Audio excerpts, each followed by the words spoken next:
remarks. Kindly karibu, Your Excellency. Tuendelea nyayo sio? Twende. Karibu. Rigiji. Uzungumze na senators.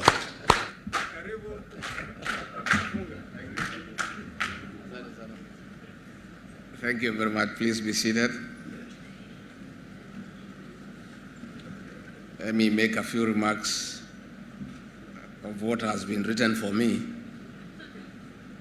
by people who are paid to organize my thoughts. And then I can say something from my head. The Speaker of the Senate, Right Honorable Amson Jeffer Kingi, the Deputy Speaker, if present, the Secretary General of the Commonwealth Parliamentary Association, Honorable Stephen Twigg, the House leadership, Honorable Senators, distinguished ladies and gentlemen, it gives me pleasure to join you this evening for the closure of the 4th Senate Post-Election Seminar.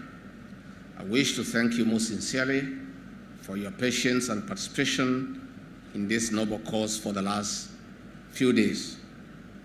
His Excellency President William Ruto and I are appraised of the progress you have made and effort put forward. Honorable Speaker, Honorable Senators, during this seminar you have exhibited great enthusiasm and interest in learning, sharing valuable experiences, and keen to benefit from the rich presentations and discussions led by our distinguished resource persons from diverse parliamentary jurisdictions, notably Australia, Canada, and South Africa. This will go a long way to enriching your level of debates and contribution towards House business as you discharge your mandate. Once again, on behalf of the Executive, I convey gratitude and a big thank you for sharing your valuable experiences with our political leadership. Honorable Speaker, Honorable Senators, challenges and opportunities were canvassed and deliberated upon. Further deliberation for viable intervention. It is my hope that the House leadership will take appropriate measures to dispense of those matters for smooth running of the House business. Honorable Speaker, Honorable Senators, allow me to focus on separation of powers. There is need to observe and embrace the significant separation of powers in managing relations among the three arms of government. And on this note, I urge sobriety and mutual relations towards our common purpose, that is delivery of quality services to the people of Kenya. In the same vein, I believe that dialogue and consultation based on mutual respect between the Senate and the Executive would conclusively address the matter of pending bills, which remains a big challenge for most counties. In fact, this has caused immense pain to many Kenyans. It must be resolved once and for all. Honorable Speaker and Honorable Senators, further, I encourage the Senate to propose amendments to various pieces of legislation to compare regular and output-driven performance from county governments. This is squarely within your oversight mandate. If a bill is done with proper public participation from a bipartisan approach, it will serve the common good once enacted.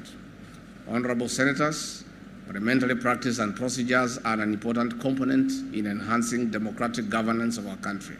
I encourage you to make use of the floor of the House for the interests of every Kenyan and for the good of our nation. As I conclude, I strongly urge that public interest be at the core of our operations and programs. Let us aim at yielding the highest dividends to the people of Kenya. With those few remarks, it is my pleasure to declare this seminar officially closed. God bless you, the Senate, and God bless Kenya. Let me now speak one or two things. Nothing controversial, really. I want to say this. Despite a very heavy schedule, I deputize a very active president, a man who has kept us on our toes to an extent that many people who joined this government are in deep thought whether it was the right thing to do. The president has given me 9 functions, well spelled out in the executive order, and he had 3. And the 10th one, that is deputizing him and carrying out duties assigned to me, carries 50% of my time. But despite all that, I had to come here because among my duties is to oversee intergovernmental relations between the two levels of government, to make sure that there is seamless relationship for the benefit of the people of Kenya. For me to succeed in that function, I need the Senate more than it needs me. That is the truth. That is why I'm here. And first and foremost, let me take this opportunity to congratulate those of you who are elected through the ballot and those who are specially elected, pongezi. And I want to say, I know, because I've gone through the ballot. Being elected is not a joke. 100,000 people who slept in different homes, turning up one morning and they have not met and agree that you are the right person is not a joke. And therefore, I want to say congratulations. And it is for that reason that I have told our officers in the National Government Administration, irrespective of which party you belong to, they must accord full respect to elected leaders. And they don't have a choice. It's not an option. It's a must. And we have told them, if you don't like the senator of this or that county, hiyo ni shauri yako. Provided wananchi walipenda yeye, that is your view. And your view is irrelevant in that matter. It is you as an officer of government who is posted in that county to find a working relationship with the elected leaders. And it's not the other way around. And in the unfortunate event that you cannot work together, you know very well who is to exit, because elected leaders cannot go on transfer. They belong there. And even if you don't like that leader, hata kama ako na jicho moja, huyo ndio wananchi walipenda. So we have asked them, and you have seen since we came to office, the harassment that was there on elected leaders, by administrators, by security officers, is a thing of the past. And we have told the county commissioners and the OSPDs and the DCIOs, we don't need them to help us to do our politics. We have enough lobby groups. Friends of Ruto, Wamama na Ruto, Walebo na Ruto, sijui nini. We don't even know what to do with the people who are helping us with the politics. We have told administrators and police to do what they are paid to do and keep off politics. And we have told them, in any case, it's only somebody foolish who can ask them to help you in politics, because where they tried, they failed. So if you try to get people who cannot help you, you are going to fail. I want to say that the role of the Senate in making devolution work cannot be overemphasized. And I appeal to you in a very robust manner to oversight the county governments and make them work and make sure that every cent appropriated to them is used for the benefit of the people in your county. Please, that is a duty that you have. You owe it to the electorate, you owe it to God, and you owe it to humanity. Please oversight the county governments, but do so with responsibility. I also want to add that the issue of unbundling the devolved functions of the counties is one thing that President William Ruto, in his inaugural speech on 13th September in Kasarani, committed his government to do so.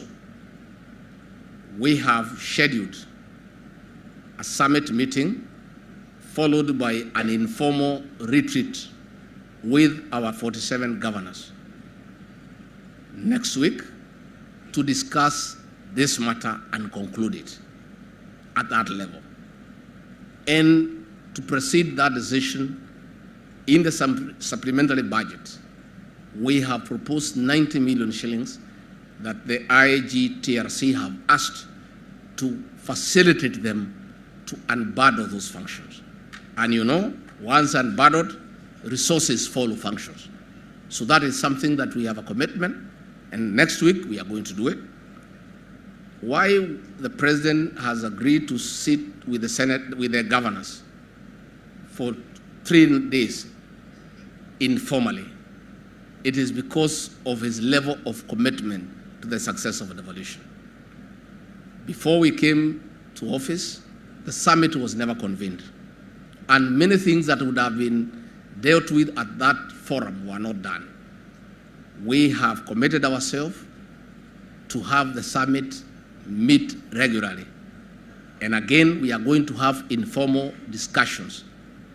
One of the things we want to agree with the governors is that this issue of going to court between the two levels of government is unfair to the people of Kenya.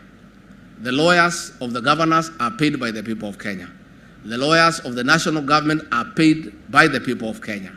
It is a loss to the people of Kenya. And most of those things we can agree by sitting down and talking informally before we can formalize them. I'll be extending an invitation to the Speaker and the House leadership to come and also talk to the governors and have an interaction so that if there are issues that you think you need to raise at that level informally and that can help in creating a good relationship, you'll have the opportunity to do so. In matters IBEC that I chair, I agree with the bullfighter, my good friend. It is the role of Parliament to appropriate funds. All we are trying to do is to be decent. We are trying to see whether we can arrive at something that is acceptable to everybody so that when the matter comes to you, your work is much easier. The previous administration had encouraged the National Assembly to view the Senate as their enemies. And that is not the case and should never be the case. Our leader here of majority and the chief whip know they have clear instructions from the president that the Senate and the National Assembly are not enemies. The leaders of the National Assembly are properly guided that they must seek a good working relationship between the two houses of parliament for the benefit of the people of Kenya. We therefore believe that most of these things can be sorted out where the two houses are not antagonistic. And that must start with the president and I by respecting the Senate so that our leaders in the National Assembly can follow suit. You know when the leader shows Madharau, the junior people just follow suit. All these county commissioners who are disrespecting elected leaders, it is because that disrespect was being shown openly. Leaders were making abusive remarks about elected leaders in the presence of the civil servants. So they knew that is the official policy. Ourselves, we have told them, in private and in public, any elected leader, it doesn't matter from what formation, must be accorded due respect. And we have told them to try and get elected and see how difficult it is. And therefore, they must have that respect. Finally, I want to say that we'll try on our part, and Speaker will agree as early as next week when you can pass by, we have a chat, to create a good working relationship. Many people who are in Kenya Kwanza know me. I'm a very easy guy. Those who are not with us, please don't believe what you read in the social media and in the other media about me. I'm a very easy guy. I'm a guy who have come from nowhere with nothing to where God has put me. I've remained a very humble person. I respect everybody's opinion and I listen very keenly. So I would like to have a very good working relationship with the Senate and the leadership because we need each other and I need you much more than you need me for me to succeed in that function I've been given by the President. So my office is open. We are available 24/7. We have no other work to do ourselves. Myself and the President, we are through with educating our children. We have no other work to do other than to serve the people of Kenya on a daily basis. And that is why when there was trouble in Kericho, I looked for the MCAs and I told them that that situation is unacceptable. They cannot store development in Kericho and they cannot have Kericho being in the press for all the wrong reasons, and they have been properly aligned. I am working on Meru, and I want to thank you for the decision that you made in the Senate. Meru, for me and President William Ruto, is a critical county in our scheme of politics and mathematics. And we would not want Meru to go the wrong way. I have met the members of parliament. I have met the MCs. I have met the governor. And on Monday, we have a discussion. I am going to mediate to create peace and harmony in Meru County for the development of the people of Meru to proceed without problems. I hope there will be no other problems elsewhere. In an unfortunate event that there are problems elsewhere, I'm available, because we must make devolution work. And there is no way there will be progress in the midst of noise and conflict. We will try from where we sit to mediate and create peace and harmony among elected leaders for the benefit of the people of Kenya. So I want to say I'm very grateful that you called me here, and I look forward. I was in the National Assembly. I had friends in the Senate. I have many friends here. Others will become friends. And we are easy. Call on us anytime. And we have no issue with anybody. Sometimes we may make very serious pronouncement out there. It depends on the circumstances of what is happening. So today we have no reason to say anything acrimonious, because that's the way the situation is. But that does not tie us that if situations change, we will not comment. You know, this morning, Bonnie, I've received more than 200 invitations to attend Harambes. You know, the Uhuru government had taken my money. It was released yesterday. Now, everybody is planning for that money. That's the world we live in. Kila mtu ananialika Harambee, because it sounds like a lot of money. So that is the situation. And because I'm a son of my mouth, the Mau people are saying it's their money. So this is the world we live in. So from time to time, we will say one or two things. And I want to say, we want to ask the Senate to back the President and the Executive in ensuring that everybody must pay tax. It doesn't matter who you are. We are going to develop this country with our own resources, because we have stopped borrowing. Because we are saying, if you are in a hole, don't continue digging. First stop digging and figure out how to get out of the hole. And one of the ways of getting out of the hole is collecting tax from everybody. It doesn't matter how far back it goes. And also stopping exemptions. Nobody will be exempted from paying tax in this country. And if you want to be exempted from paying tax, you buy an advert in the newspaper and apply to the people of Kenya. The President, the CS National Treasury will not exempt anybody from paying taxes. So let those who have not been paying taxes not get jittery. Just make arrangements. You have not been paying tax, well, lipa kodi. And if you have a problem with what we are asking you to pay, we are open for discussion. You can come, we agree on how to, a plan on how to pay kidogo kidogo. You can pay us $1 billion every month mpaka umalize. Kuna shida? Kuna haja kupiga kelele? Ya Mungu ni ya Mungu, ya Kaisari ni ya Kaisari. It's very simple. It's in the Bible. What we are doing is what is in the Bible. Tax you must pay. And everybody must pay tax. Senators, you pay tax. Your pay slip is there. Unalipa kodi hapo. Kama wewe ni senator umechaguliwa unalipa tax, hata wewe utalipa. Hata ukipiga kelele, hata ukienda wapi, kodi utalipa.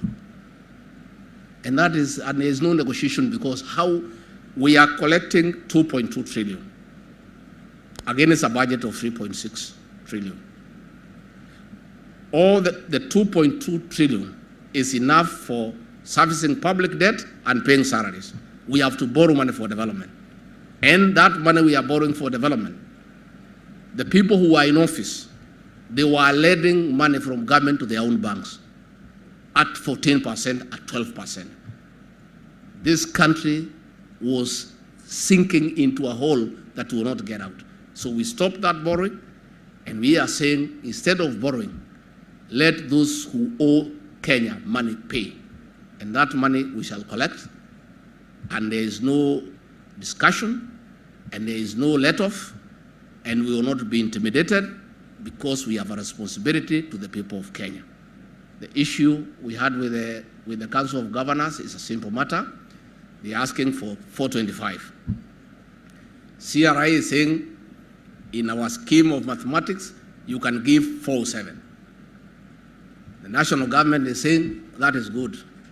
425 is good. We can give it to you, but we don't have it. 407 is even better, but we don't have it. We only have 380. So, if you want to hang us, we are helpless. If you want to remove our trousers and whip us on the buttock, go ahead. We don't have the money. Na sisi ni watu ya kuongea ukweli. What we don't want to do is to cheat governors that will give the money that we don't have.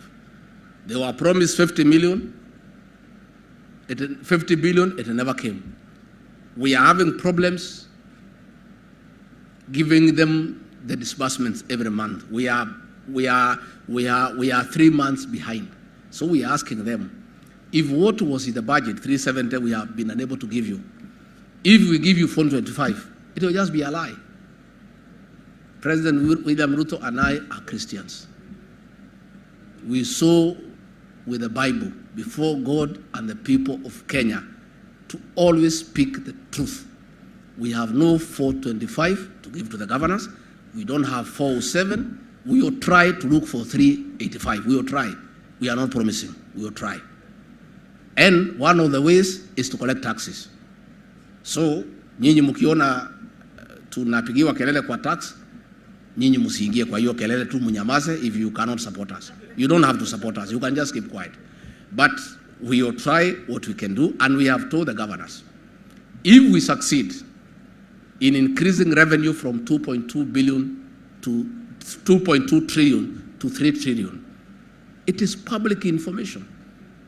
We'll just sit again with the calculators, and all our phones have calculators. We just make sure you put a new battery so that you get the right numbers. Then we sit down again and calculate, and we'll give you your percentage. But right now, this is a figure, is what we have. Take a calculator and see what you can get. It is that simple. So when the matter finally comes before you, please look at all the factors, look at what is possible, look at what is not possible. You are elected leaders, you are responsible, and make a fair decision. Don't force us to give lies. If you force us, we shall lie, because you are our bosses. Nyinyi ndio wenye kusema kwa mambo ya appropriation of funds. If you even decide you force us to give them 500 billion, ni sawa. Lakini itakuwa ni udanganyifu na uongo. Na hiyo President William Ruto na mimi, hiyo maneno ya uongo, mtu samehe, hatuwezi. We are not able. Sisi ni watu wa Mungu.